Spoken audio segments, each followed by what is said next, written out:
back peaceful. Whoa, easy now. I'm gonna be free or die. I've been walking with my face turned to the sun.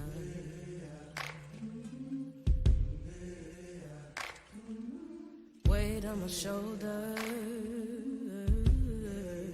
a bullet in my gun. Oh, I got eyes in the back of my head,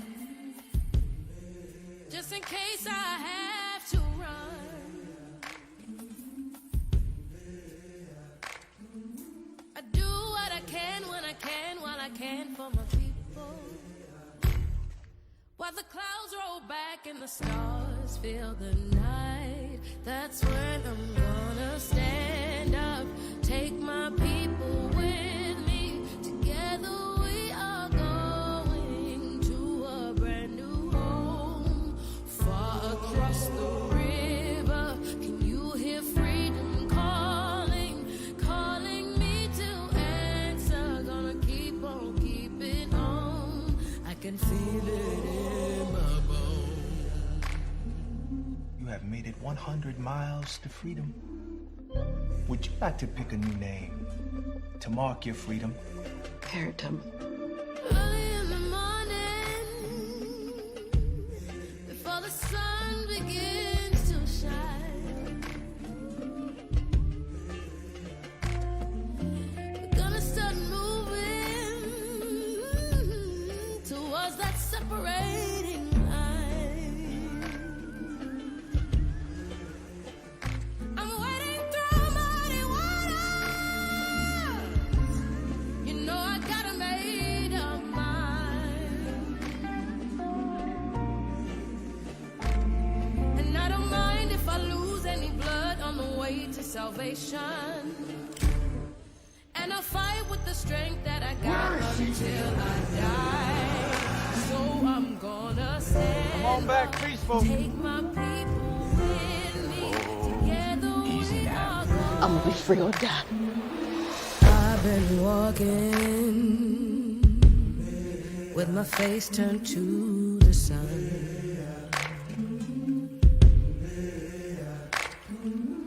Weight on my shoulders, a bullet in my gun. Oh, I got eyes in the back of my head, just in case I have to run. I do what I can when I can, while I can for my people. While the clouds roll back and the stars fill the night, that's when I'm gonna stand up, take my people with me. Together we are going to a brand new home, far across the river. Can you hear freedom calling, calling me to answer? Gonna keep on keeping on. I can feel it in my bones. You have made it 100 miles to freedom. Would you like to pick a new name to mark your freedom? Phantom. Early in the morning, before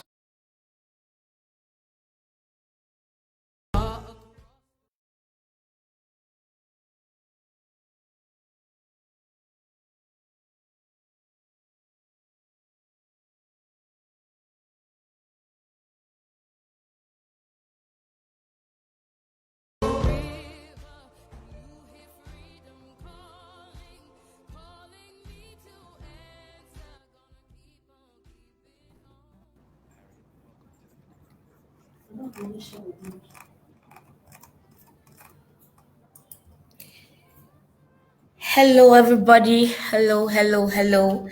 Thank you for joining us.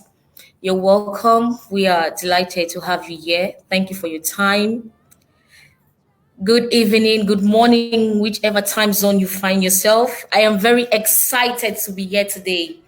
So, quick one, I'll tell us why we are here, and we'll go back to listen to her sweet song, and then we'll have our VIP guest for tonight.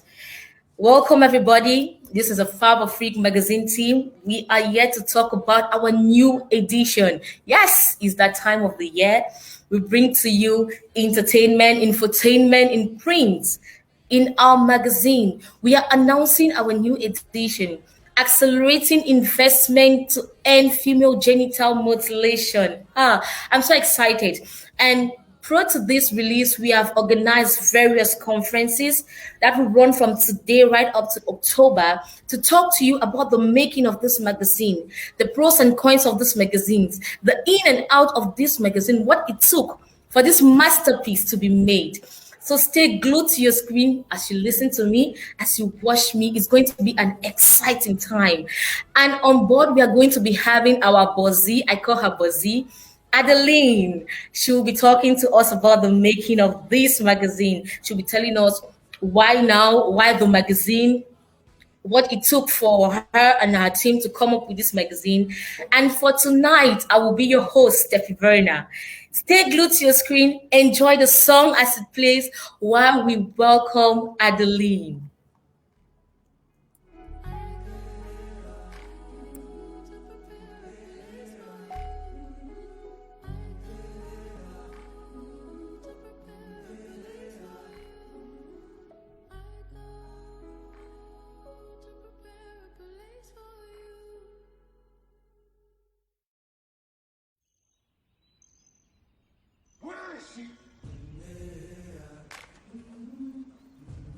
Come on back, peaceful.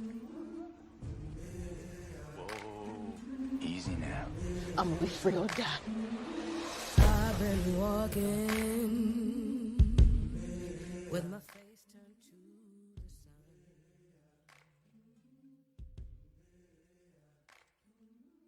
Weight on my shoulders. Welcome back, everybody. That was Stand Up by Cynthia. I think this is a song for the moment. This is a song to talk about this masterpiece because female genital mutilation is an issue that it's like you have to free the victims from. You have to take them out of a place of discontentment, self-devaluation, and all of that. So this song is a perfect song. I'm having so much fun, and I hope you're being educated, you're being entertained, and you're being infotained as you listen to us. Right away, I am going to be welcoming Adeline. She'll be coming on board to talk to us. Stay glued to your screen. Don't leave us because you will be sorry if you leave. We have a lot of things to talk about today. Stay glued as I welcome Adeline.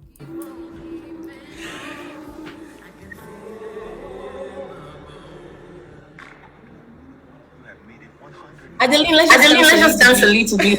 Would you like to pick a new name to mark your freedom?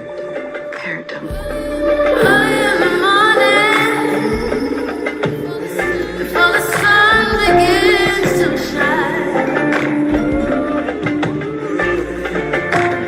I'm the only one dancing. I can't see you dancing. I'm dancing with my smile. Hello, Adeline. Hi, Verna. How are you? I'm doing.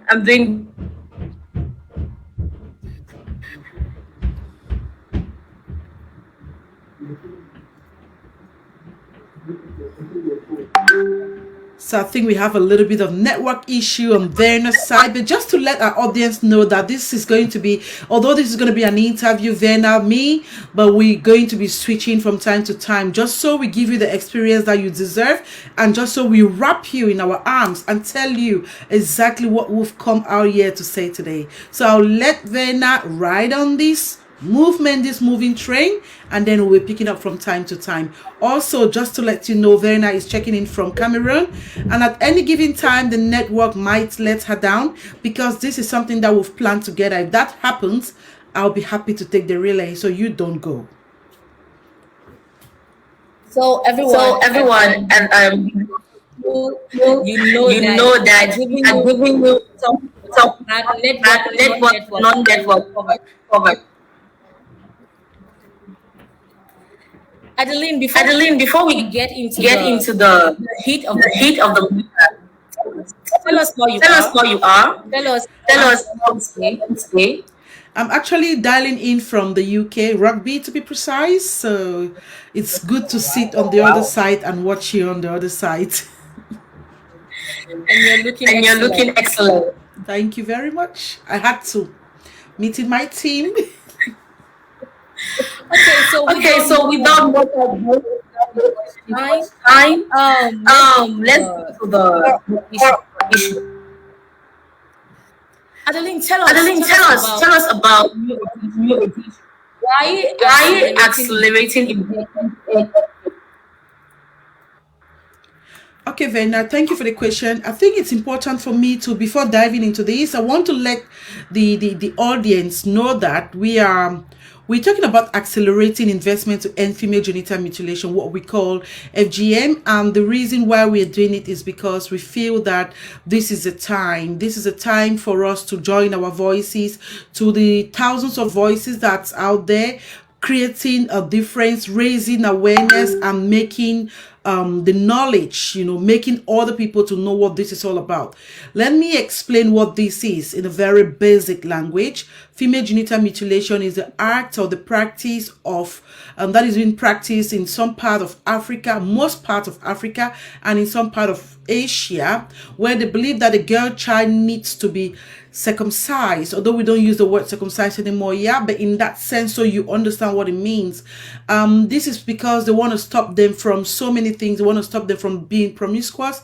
They want to give them the prestige that they need in the community. They want to make them marriage material. They in some community, when you're circumcised or when you undergo FGM, you are ready and you are actually seen as the right kind of upbringing, because this is something that is cultural. They believe that they are protecting you as a child, and protecting you means they're protecting your body so that your body cannot be misused, abused by men before you're actually ripe for marriage. There are a lot of things that we can talk about FGM, but right now I feel why we decided for FabAfriq magazine latest edition to be on this is because it's not only because we were commissioned by the UN. No, it is also because we do understand that we have a great platform where we can use our voice to amplify the cause. We all know that there is a clause for the UN for FGM to be eradicated completely by the year 2035. We want to make sure we're not just folding our arms sitting. We want to make sure we are part of this conversation. We are part of this group of people who are leading and driving the conversation. Most often we feel that we can't play a role, but the little things that we say, the little things that we do, we truly create a balance, we truly create a difference. So wherever you are, if you've not thought about it, please type on your status, Facebook, WhatsApp, Instagram, LinkedIn. Just say, stop FGM. Eradicate FGM by 2035. Thank you, Verna. you got the You got the keyword. Stop FGM. You have to You have to put that everywhere. Thank you so much, Adeline. You've You've spoken about what FGM is, why the fight. why the fight. No, I think what made you and the entire team partner with UNFPA job raise awareness against. Okay, I think first of all, I want to thank Mireille Tutusimali, the global coordinator for UNFPA, for contacting us. It was an expression of interest. It was an expression of interest that the UN launched. So the UN was looking for the right print and online partner to help them amplify the need for the eradication or the end of FGM. And I got an email saying there is an expression of interest. If you are interested, you can apply. So my team and I went to work. We went to work and we applied for this big project that we felt we were the right people for. We were asked a lot of documentation, we were asked a lot of background story, and as you know, we've been in print or we've been in magazine publishing since 2010. So it wasn't very difficult for us to gather all the information that was needed in order for this to go through. It was a very tedious process because we had to dig into our archives, to get the right information that will qualify us for this work. When we saw this, when we saw the announcement, we thought, we've never ever in our entire 12 years honed on FGM and the need for this to be stopped.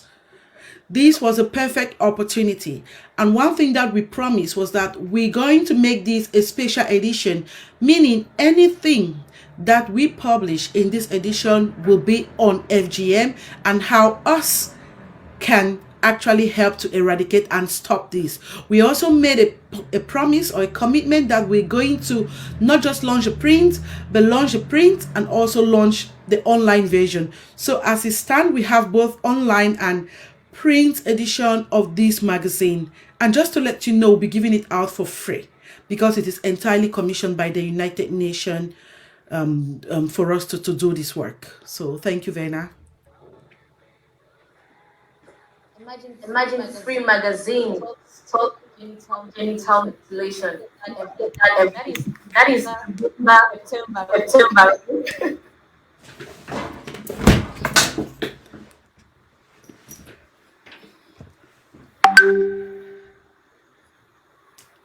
So I think I've answered your question, but just in case I've missed something, we all know that to work with the UN is very prestigious.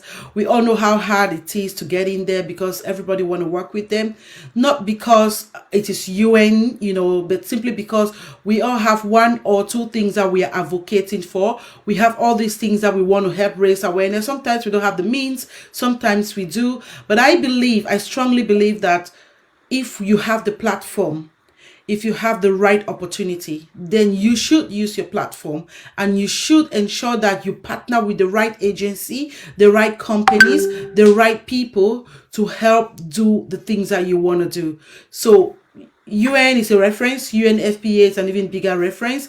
But just to let you know that we worked in partnership with Defenders and Spotlight initiatives.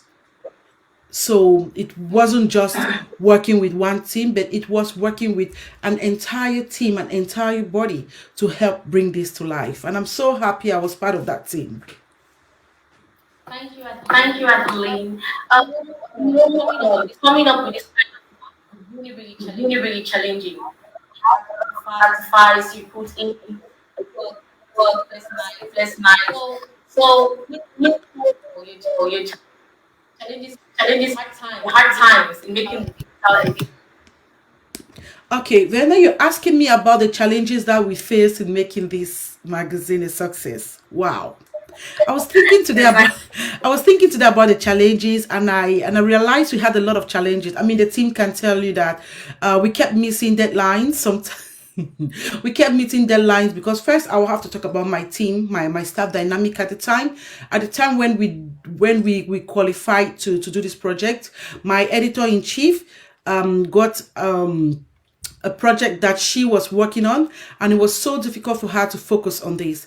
And the rest of the editorial team were made up of students or new recruits. So me trying to get them into understanding what it meant for them to keep to time, to quality, and of course to cost of what we were doing was quite challenging.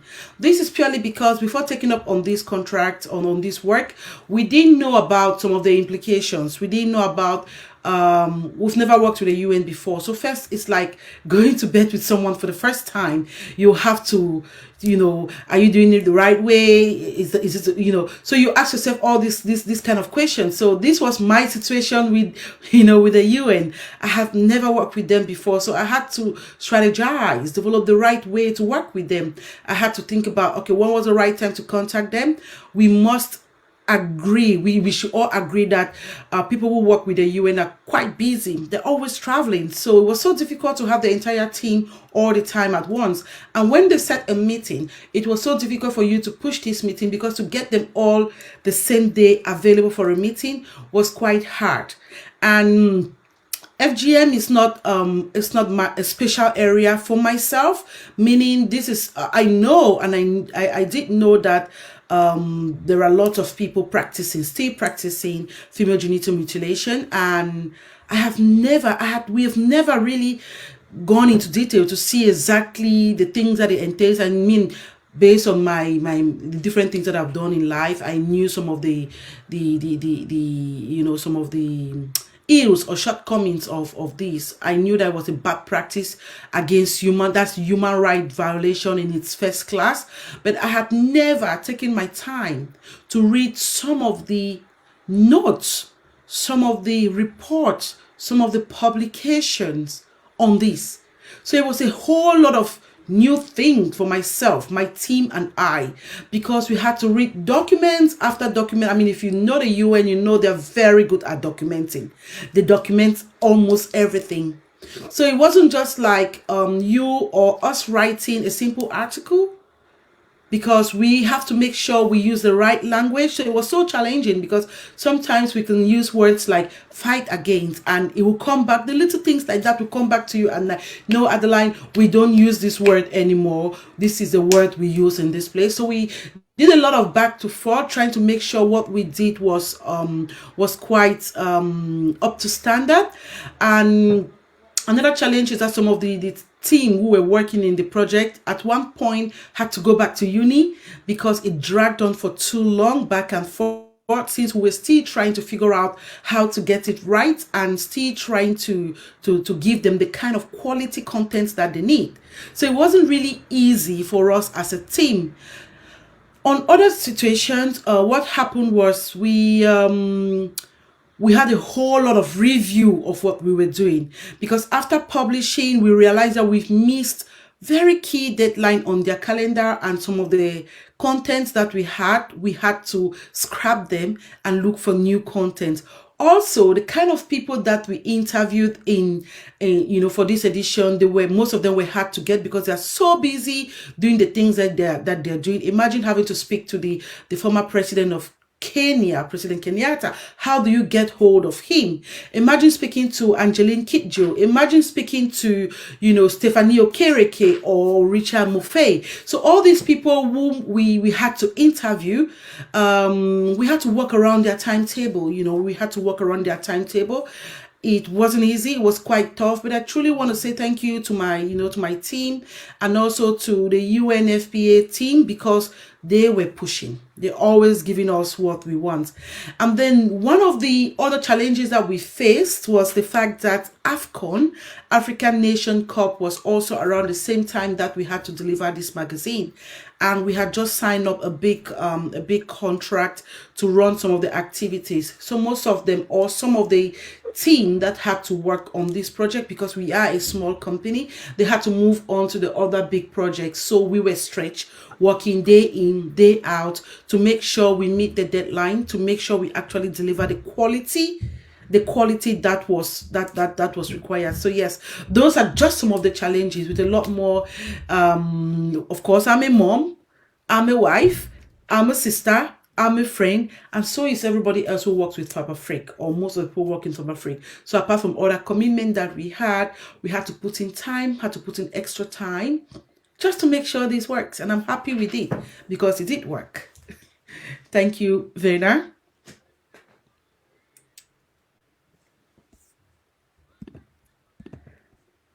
Okay. All right, so Verna is off screen at the moment, so I'm going to go on the fourth question. Okay, we've talked about the challenges, some of the challenges that we faced, and the next question that I'm being asked is the beautiful moment. Oh my God, I really, really looked forward to our meeting with the team.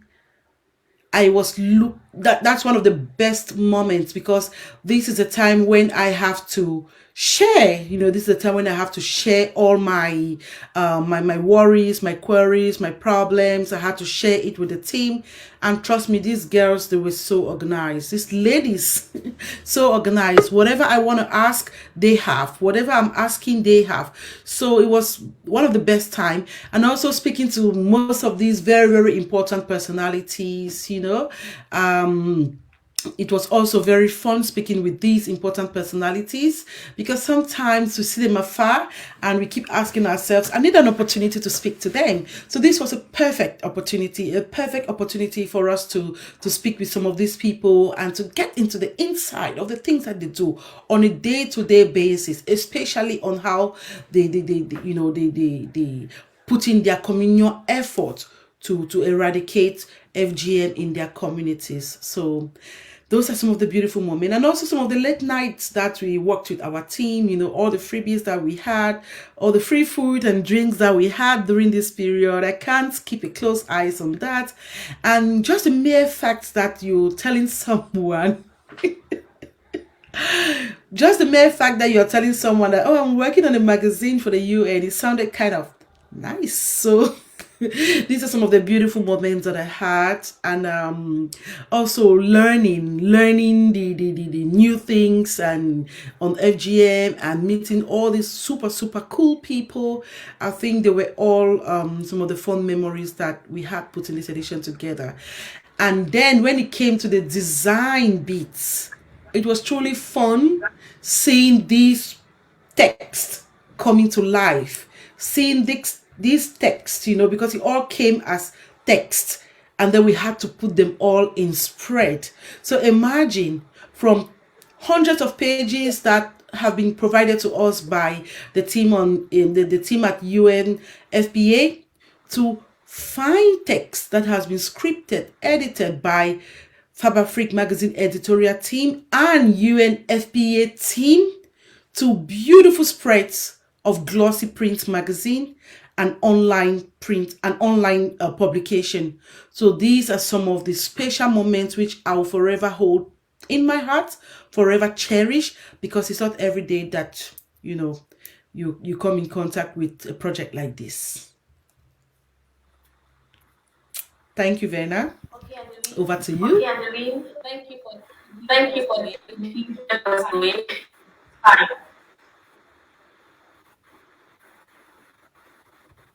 Yeah, listeners and viewers, I hope you're following.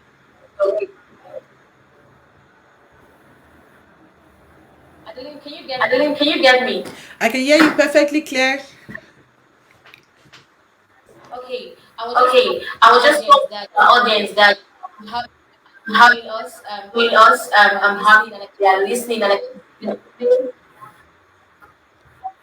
if you have questions, you check the comment and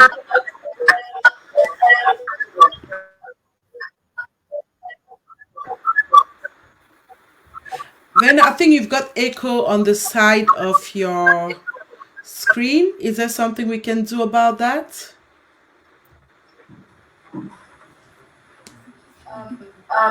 Okay, that's fine now. I'm checking on that right now. I think that's fine now. Use your mic when you're talking.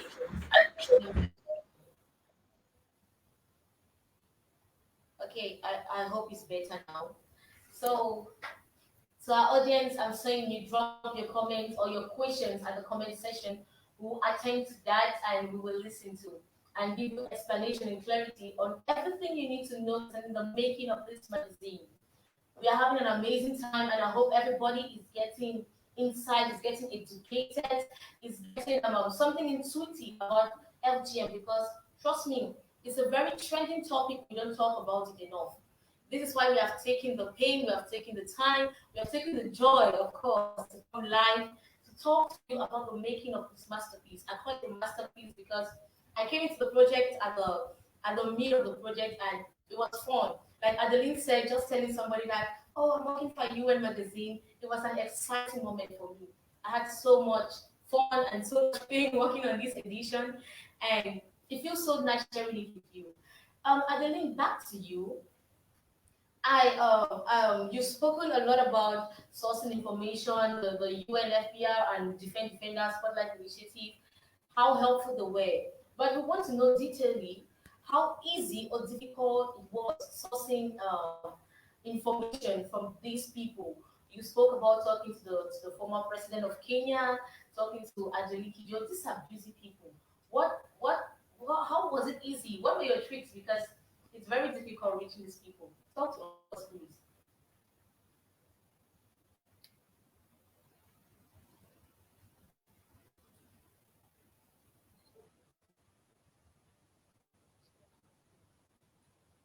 Adeline, I think you're supposed to unmute your mic. All right, that's fine. So what I was saying is that it was so interesting knowing that I had to reach out, knowing that we had to reach out to to the presidency cabinet or to top celebrities like Angeline Kidjo, Stephanie Okereke. And one thing we need to understand that I'll share now is that it's so once you have the right support system like UNFPA, everything is possible for you to do.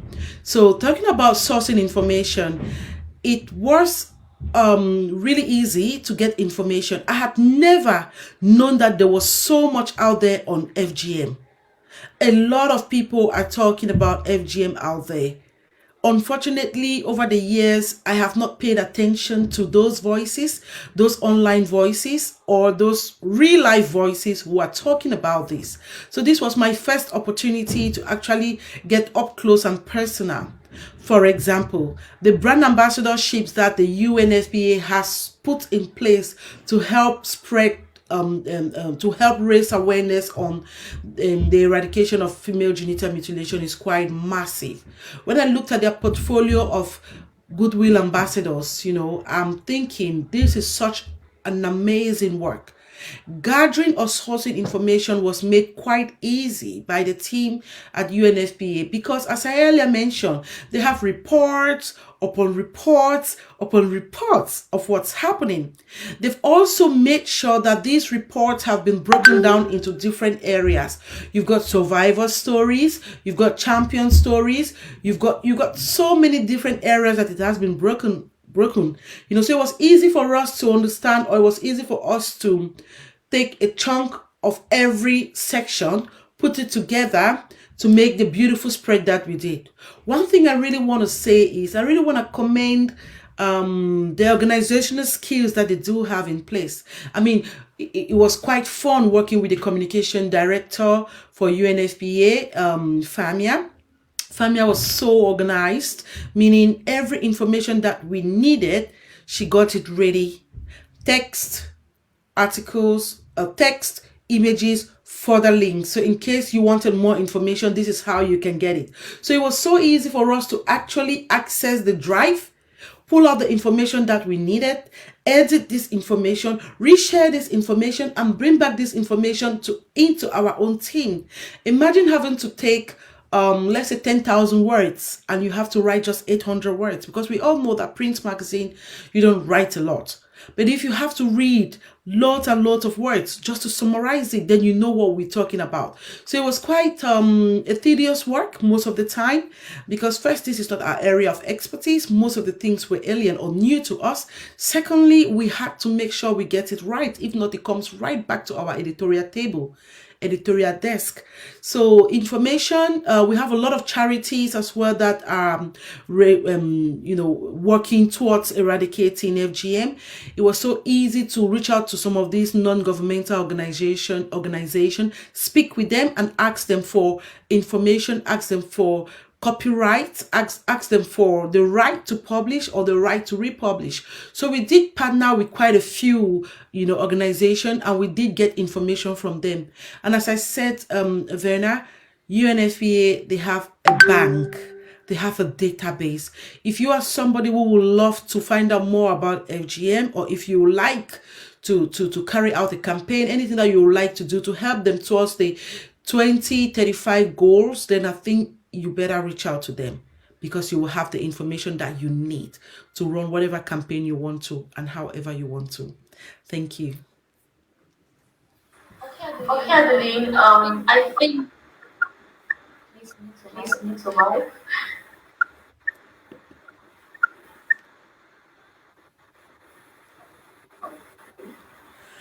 We have a question which I want us to take. Verna, we have a question which I want us to take. The Yes, I was about reading the question.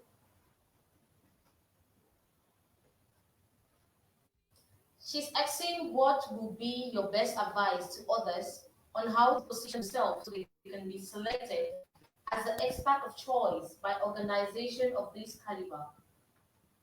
Okay, I think thank you for the question, Mbawa. Thank you for the question, Tatani. Thank you for the question, Da. Let me call your three names. One thing I have learned over the years is consistency at what you do, time, cost, quality of what you do. Now, I'm sure you know that I have been on the social media platform for years, and I have been working, one campaign or the other. I've never done FGM before, never worked with the UN directly before, never. But I did manage to be part of UNUCA. This is United Nations Central African, office. One of the we have a platform called FabAfriq, which is Women in Print magazine. So UNICA brought Women in Print magazine. We created a platform where we use our voices to share, to help share for peace and security. So basically, we develop and design content on peace and security for the UN. And I was so lucky when I was selected amongst these women. But when you are in this position, we're talking about positioning yourself. I think first, let's talk about your expertise. What is it that you're doing? So how are you amplifying the things that you're doing? How consistent are you? Where are you talking to? I know that the UN website, for example, I can tell you for the UN, they have a website where you can apply as a volunteer. Now, this volunteer simply means you can apply to do different contract work for the UN, and it could be in your area of expertise. It could be not in your area of expertise, but that is, for example, one of the ways in which you can get in the know of what's happening. The next thing you have to do is you need to find out, take for example the sustainable development goal. Look within this goal, which is the one that touches you most. Now, if this is something that, if say for example gender equality or education or health, any of these, the one that touches you most, create content on this. When you create this content, share on the social media, tag them. If you know someone who works with them, share this information with them and tell them this is what I'm doing and I feel it might interest your agency, because they have lots of agencies around the world. Another thing you can do is you can try to make a list of these agencies, see where they are. And LinkedIn has a very good way of connecting people that know each other. For example, I might know Melton. So you see that I know Melton. You see that Melton works in this agency that you are interested in. And then you can ask for an introduction, which I'm going to introduce you. And then from there, you'll be able to pitch. Sometimes they have work call on the social media on their website where you can see that they're advertising for a position like this. And then you can jump into that wagon. Another way is to partner with other people who are working with them. For example, if FabAfriq magazine had this contract of providing this, if I had gone on my social media page and say something like, working on the magazine with the UN, we'll be glad to have volunteers who want to work on this project. And I didn't do that, but maybe that's something that I should have done so that I can give other people an opportunity to be a part of such project, so that once your name is already on the database, on the system, it's easy for you to really be called upon when something similar happens. So it's really about making sure whatever you do is out there, making sure you position yourself by publishing the right channel, connecting with the right people, asking questions, registering on their network, finding out which agencies are connected to what agency you want to work with, what people or who is doing what work with the agency you want to work with. And then based on that, you'll be able to truly position yourself. So I hope that answers your question. Otherwise, I'll try. Otherwise, we'll be having a series of conversation with the core team on every other Fridays from next Friday, every other Friday. We'll be sharing this information online as well. So if you do come online, if you do come to any of our live sessions coming up soon, then you can still ask these questions so that they can actually give you the advice from their own side of things. Thank you. Thank you, Adeline, for answering that for us. Quickly, can you give any other extra words? I know you've spoken a lot about the making of this magazine and what we had to go through, the challenges, the sweet moments, and all of that. But can you just give our listeners something, an extra word concerning the making of this edition in general, like a general overview of everything? I think, Verna, I think you want to take out the fun for tomorrow because we have another session booked for tomorrow with the team, and me giving an extra word simply means me letting the cat out of the bag. But I'm going to let the cat out of the bag because I know that we've got a lot of cats in the bag that we're going to unleash tomorrow. So the word that I want to say for today is that FGM is real. I mean, it's such a shame that I had never taken my time to read a bit about this practice, and it only took me working with UNFPA to understand the intensity of what is being done to these poor girls and children. FGM is real. A lot of women have died. A lot of women into forced marriages. A lot of women have lost their self-worth, their self-values. They don't believe in themselves anymore because they feel that they are not complete. We keep saying that we were born complete, but once one part of our body is gone, there is no way we can have it as in its original format. If you do know anyone in your community who is practicing FGM, please do reach out. I'm going to give you a little story, Verna. A few weeks ago, about 2 weeks ago, my kids were away for holidays. They went to Amsterdam. Unfortunately, their dad had to continue on a different flight for work, so they had to come back unaccompanied into the UK. I was so surprised when my son came out and said, "Mom, you have to talk to Odette." And I was like, "Why?" Well, that woman at the immigration was asking her some silly questions. So I wasn't quite sure. So I asked him, "What do you mean?" Well, I think the questions were very embarrassing, something like abused. So I called my daughter on the side and I asked, "What happened? What questions were they asking you?" And she, because she's 10 years, almost 10 on Saturday, and she was like, "Well, she was asking me if I have been sexually abused. She was also asking me about something on FG, I think FGM." And I asked her, "What did you tell her?" She said, "Well, I told her I didn't know what it was, so I couldn't answer because I didn't know what it was." And I asked her, "Did she describe what it was to you?" And she said, "No, she just let it be because..." So in my head, what if this woman had described this to my daughter? Is it not in my position as a parent to tell things like this to my daughter? Should I not have told her this before she hears from an immigration officer? So it was very timely, this conversation with my daughter, because a few weeks before, while working on the magazine, I had mentioned the word a few times, but I'm sure it just slipped off her mind.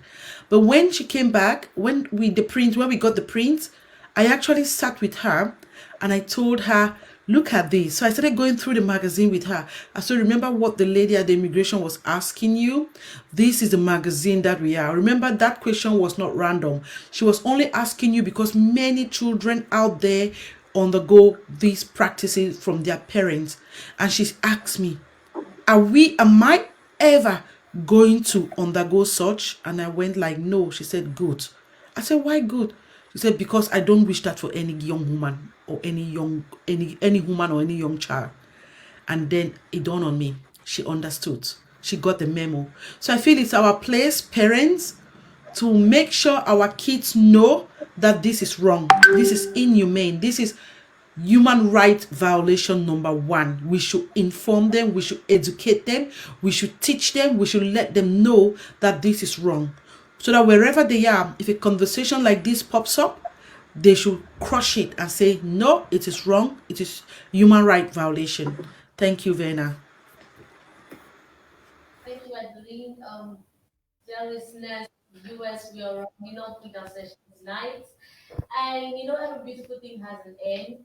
But before we go, we'll be asking Adeline to tell us what to expect tomorrow. Because tomorrow we are coming with full source. We said we plan this thing and we'll be having sessions every time to talk about this magazine from now right up to October. So you can imagine the amount of goodness that will be coming your way every time we are having a live session. But for tomorrow, we'll have a full house. A full house, you heard me. The whole editorial team that worked on this magazine with Adeline, all of us will be here talking to all of you. So I want Adeline to tell us, to just give us a tip of an iceberg. What are we supposed to be expecting tomorrow? First, Verna, tomorrow we're going to start by releasing the cover. So we'll start by releasing the cover. We'll start by releasing the cover of our magazine. We're going to be showcasing the print edition of our magazine, the gloss. Please, if you do need a copy, let me know. If you are in Europe, let me know. I will post it to you. If you are in Cameroon for now, let Verna know and she's going to send it to you. So tomorrow we're going to be releasing our cover early in the morning, and during the live we'll be showcasing the print. We're also going to be talking about the different covers, the different people that marked the cover of our magazine and who they are. We're going to be talking about them and who they are, so that you will get to know these people. You can connect to these people. And Verna, before we go, I just want to say thank you to everyone who've joined in today. Thank you, Mercy, my #1 support system. Thank you for checking in all the way from Italy. Thank you, Eric, Clara, Gando, Mama. Thank you, sister, for always showing love to the things that we do. We cannot move on without people like you. We cannot. So sorry for the serious echo that you had. I hope everything is fine now. Thank you, Boris, for joining. Thank you, Edube Kiko, Princess T. White. Thank you for joining. Demafa Will Smith, thank you for the beautiful design, the beautiful banner design that you did. Dorcas Dinu, thank you. Thank you very much. And Ndambawa, thank you. Thank you so much, sister, for always joining us. Belua, thank you. Thank you, Nancy. I mean, I can't call everybody, but I want to say this was really short notice. I know it was short notice, but we are tuning again tomorrow. Please do share this video link so that other people can see that something juicy went down today. Juicy because you've been educated on some of these things, but tomorrow is going to be even better. And trust me, when the UN team comes on board, it's going to be way better. So we'll be counting on you and hoping that you're joining us live. Thank you so much. Thank you for your time. And as we all heard, tomorrow we'll be gathered here again, 4 p.m. Cameroon time, to talk to you about same issue but different concept. So you get a clear understanding of what FGM is all about. Remember, for tonight, I've been your host, Steffi Verna. See you tomorrow, same time, same place.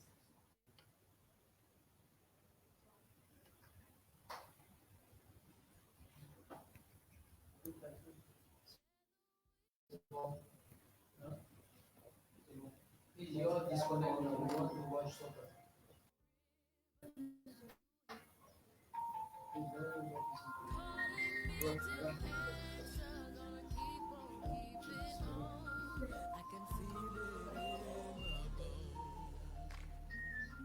have made it 100 miles to freedom. Would you like to pick a new name to mark your freedom?